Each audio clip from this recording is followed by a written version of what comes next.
not only in phased manner, All Indian seafarers in the region are safe. There has been no incident involving Indian flag merchant vessel or Indian seafarer on foreign flag merchant vessel in the past 3 days. The control room set up at DG Shipping has handled about 8,889 calls and more than 19,758 emails since activation. In the past 24 hours, 21 calls and 112 emails were received. And in the past 72 hours, a total of 152 calls and 444 emails have been received. The Ministry, through the Director General of Shipping, in coordination with Ministry of External Affairs, has facilitated the safe repatriation of more than 3,096 seafarers so far, including 27 in past 24 hours and 77 in last 72 hours from various locations across the Gulf. The port operations across India remain normal and no congestion has been reported. Thank you. Thank you, Peji. Now, Randir ji, updates from ME.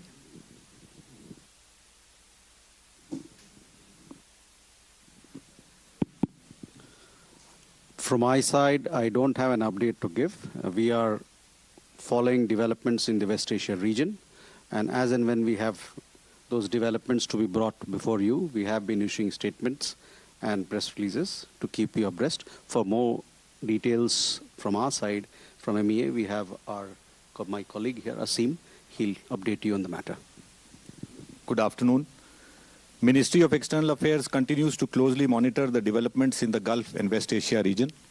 Our efforts are focused on ensuring the safety and welfare of the large Indian community in the region. We are in constant touch with the state governments and union territories for sharing information and to coordinate our efforts. The dedicated special control room in the ministry is operational to respond to queries from Indian nationals and their families.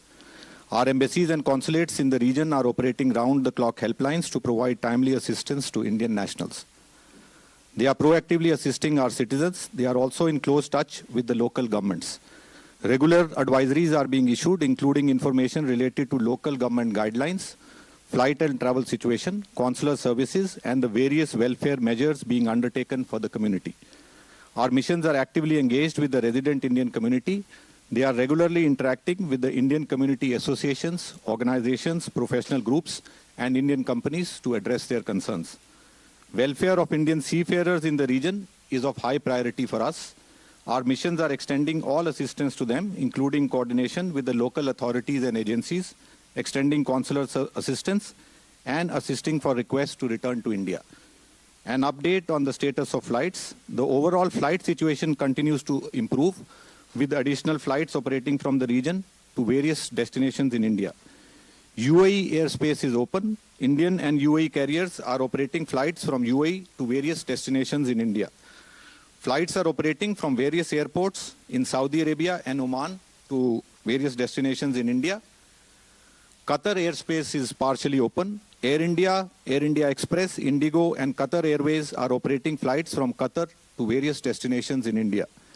Kuwait airspace is open. Jazeera Airways and Kuwait Airways are operating flights from Kuwait to various destinations in India.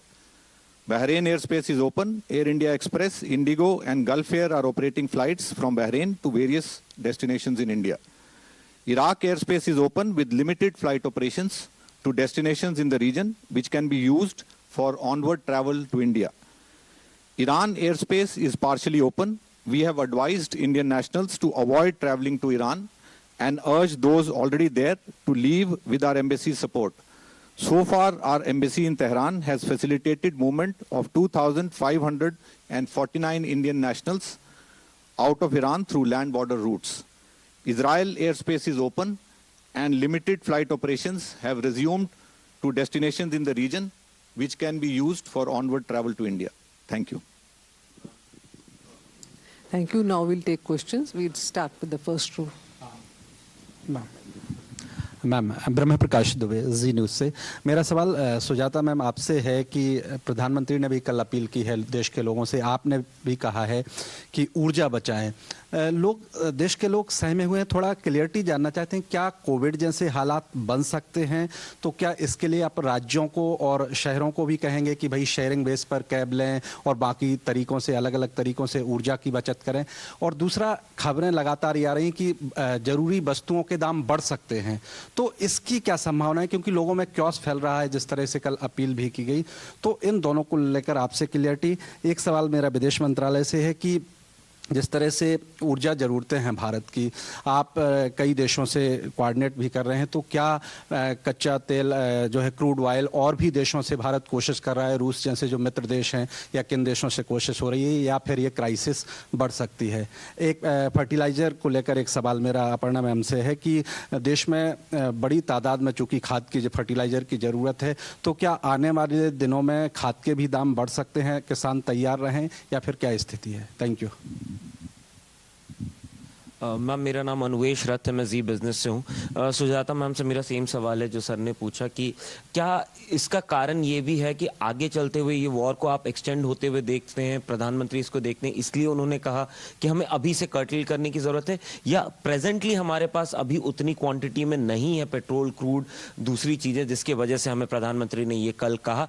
उसके साथ साथ प्रधानमंत्री ने ये भी कहा कि 1 साल तक गोल्ड ऑर्नामेंट्स नहीं खरीदने। Thank you for very much कि ये कहा गया, बट ऑन अदर हैंड क्या हम लोग गोल्ड और सिल्वर के इंपोर्ट पे भी क्या कोई ड्यूटी या फिर कोई चार्जेस इसमें लगाने वाले हैं? क्या कोई कुछ कर्टेल करने वाले हैं?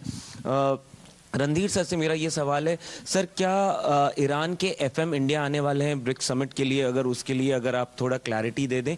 और वहीं पे पेट्रोलियम शिपिंग से मेरा सर आपसे ये सवाल है, सर अभी भी हमारे कई शिप्स वहाँ पे अटके हुए हैं, वहाँ पे ये कहा जा रहा है कि टैक्सेस ईरान वहाँ पे लगा सकता है, इस तरीके की बातें कही जा रही हैं।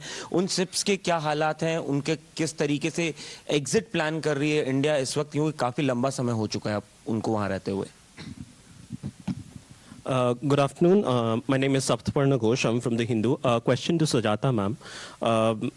OMs, our oil marketing companies have been shielding us for long now. I mean, considering the escalation that has been happening with respect to crude prices. But Petroleum Minister Hardeep Singh Puri the other day tweeted that we are staring at under recoveries of about 2 lakh crores for this quarter. So in that light, until now, I mean, the fact that OMCs have been shielding us against retail fuel prices, is there a proposal now that we could actually look at a price escalation?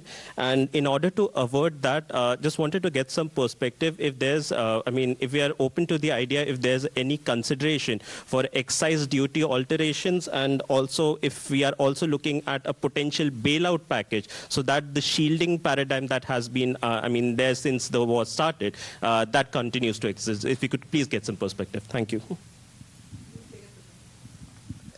Yes, I'm Amya Kumar from Telegraph newspaper. I just add the question of Brahmeswar Armusar. I want to know the current stock of energy left with India right now, and also with the ministry, sir. So I want to know how many ships are in transit from other countries apart from Middle East.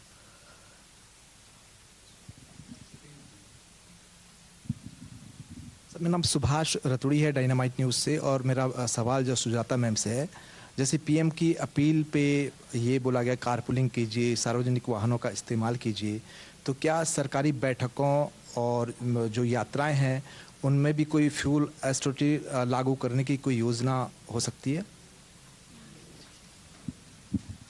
Hi ma'am, this is Shrimi Chaudhary from NDTV Profit. I have 2 questions. One for Aparna ma'am. Just wanted to understand ma'am that PM said that you should reduce the chemical fertilizer by at least half. So any roadmap there, how you're going to achieve that and to move towards natural farming and the impact of that? The second question for Sujata ma'am on, as you rightly pointed out, all those conservation of fuel measure which was reflected in the PM speech. Any assessment on the fact that how much that will reduce the overall fuel consumption if people come forward and volunteer for that? Ma'am, Timsi Jaipuria this side from CNBC TV 18. My question is to Madam Sujata. Firstly, given the PM's appeal, are you seeing any panic buying at the petrol pumps? is the country ready if at all anything like this happens? Because the appeal is for energy conservation. Also, when it comes to the appeal on work from home, is there a mandate given to states to implement it like we saw in COVID times, that states and DMs were asked to appeal to the jurisdictional offices, etc., to try and shift people to work from home? How will the work from home appeal actually